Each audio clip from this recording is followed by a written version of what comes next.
వేడి వేడి మసాలా వాడండి. శనగ గాసుడు పచ్చిశనగపప్పు తీసుకొని నీళ్ళు వేసుకొని పప్పు నానినంత వరకు 4-5 గంటలు నానబెట్టాలండి. వన్నపప్పు అలాగే చేతితో తీసి పొడిగా మిక్సీలో వేసుకోవాలి.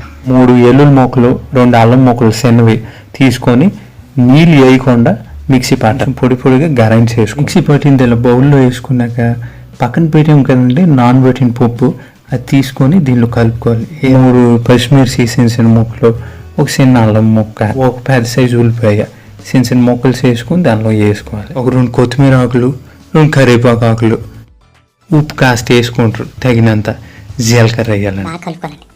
కొంచెం తీసుకొని ఇలా బాగా గుండ్రంగా ఉండరాలాగా చుట్టాలి. చుట్టాక తప్పడంలాగా అలాగా నెమ్మదిగా సున్నితంగా ఆయిల్ వేసుకొని అలాగా ఆ నూనెలోని చిన్న ఏదో రంగు వచ్చేయాలని గట్టిగా పొగలు వచ్చినంత వరకు పెట్టేకండి, గ్యాస్ ఉందని చిన్న వేడండి. రంగు వచ్చాక అటు ఇటు బాగా వేగాక ఇలా మీరు తీసుకోండి అన్నమాట. ఒక గరిటె